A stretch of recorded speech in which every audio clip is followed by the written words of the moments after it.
there YouTube, Big G, back again with another video, and yeah, it's been a while. Excuse the voice, I'm full of flu, not COVID or anything, just the normal flu. That's always been there, never went away. Yeah, so just the normal flu. We've got the change of seasons here in South Africa, it's going into winter, and that means flu time. So you can see here behind me, a lovely big box over here, and very excited about this box. So just some history. About 10, 12 years ago, I went through one of those phases where I didn't have enough space in my games room, and I decided, well, I didn't really have a games room then, maybe 15 years ago, I can't remember now. And I decided to move off stuff to other collectors, like I often do. And then in hindsight, I decided I had made a huge mistake. So back then, I decided I was going to go into handhelds. They take up less space, etc. So I started focusing on handhelds, getting little handhelds in. I looked at my computer collection, 8-bit computer collection. I thought, taking up too much space. So I went and got rid of a lot of SpectraVideo stuff. And I love my SpectraVideo. So I don't know why I did it. A moment of madness, I'm not sure why.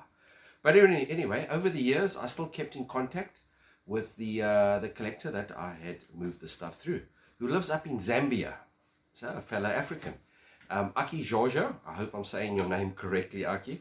So I went and I sold the stuff off to him at, I can't really remember what price it was, but yeah, I don't tend to try and make money on the goods that I sell. If it's going to a good home, I'm happy with that. As long as they pay what I paid for it, it's not a problem. And I thought actually at that time, I think one of the reasons why was that I just got the stuff, and it was pretty easy to have got it. And I thought, oh well, you know, I visit garage sales every weekend. I went to auctions every weekend. SpectraVideo was pretty popular. I think at that stage I had about 10 SpectraVideos in my collection, and I thought, well, you know, I'll just get others. It's not going to be a problem. But you know, since then till this day, I've never seen these goods anywhere. So in hindsight, I had made a big mistake. But anyway, I went and I reached out to Aki the other day, and I said to him, you know, I'm back to focusing on my SpectraVideo stuff. And is there any way that I could get these goods, which I sent to you, back again for my collection? And lo and behold, Aki said, yes, no problem. You know, he'll help out a fellow collector.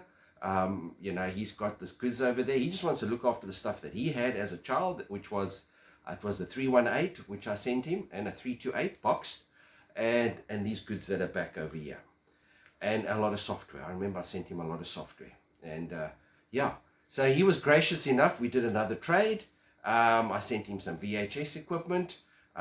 Aki, I hope everything arrives and working.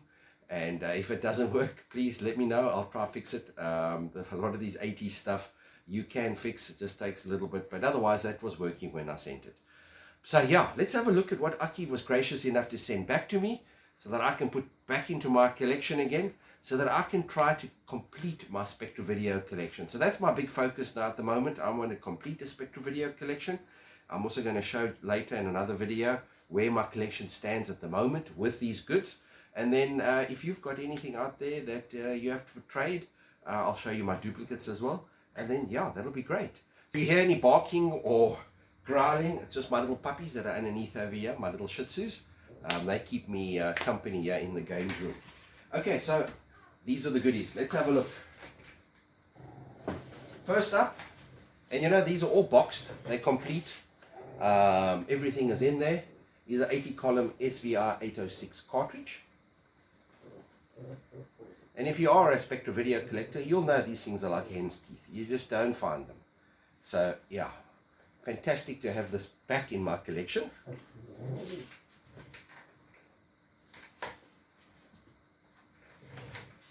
SpectraVideo SV807, the 64K RAM cartridge, boxed, complete.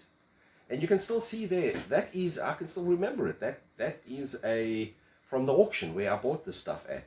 It's still got the sticker on, 227. That would have been my lot number that I would have purchased it at the auction in East London.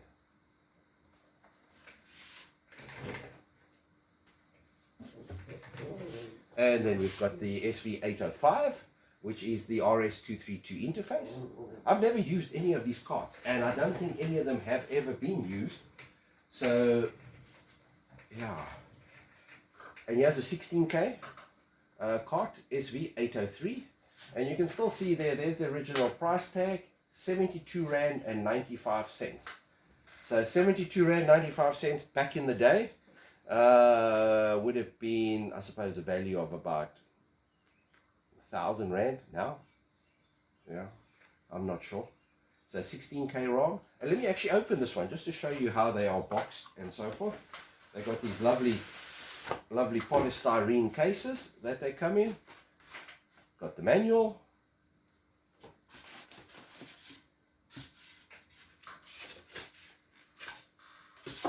And then the cartridge. These lovely big bulky cartridges. They've got that lovely solid feel. And there's the gentleman's name, GB Knowles. Now, the other one I got from an auction. These I bought from a gentleman in East London, an old retired gentleman. I must actually try and find him, reach out to him again, see if he's still around. Hopefully he's still around, because he had some lovely computer equipment that I haven't seen around either. Stuff like he had a Commodore C128, which you don't often get, and I got the SpectraVideo stuff from him. And the amazing thing about, if it is the same gentleman I'm thinking of, he actually went and he built his own super expander, from scratch, using a, because the super expanders back then were very, very expensive. Okay, he has Centronic interface, SV802. And then this item over here, which, Aki, I don't know where you got this from, but I'm glad you got it. You don't often see them, which is a graphics tablet, SVR105 graphics tablet. And what's nice with it compared to other graphics tablets, you don't need a special pen. You can just use a normal pen. Unfortunately, the software is still with Aki, so Aki, please, if you get a chance, if you can send it through, it'll be great. Much appreciated. I'd really like to do a video on actually testing this out. And I've looked online and I can't find a download for the actual software. And you can see it very yellowed. So this is definitely going to be a retro bright project. I will retro bright all this and get it back to its original color. So very chuffed about this SVR805 graphics tablet. So yeah, in summary, you can see there a whole lot of cartridges, expansion cartridges that I can use for my super expander, as well as the graphics tablet. And once again, I just want to thank Aki for doing the trade so that I can get this stuff back to my collection again and start working on completing my collection. And yeah, guys, that's all from me. And the next video, I'm going to show you where my collection is actually standing at the moment. And yeah, if you can help me complete my collection, it would be much appreciated. Okay, guys, cheers from me. And remember, keep it retro.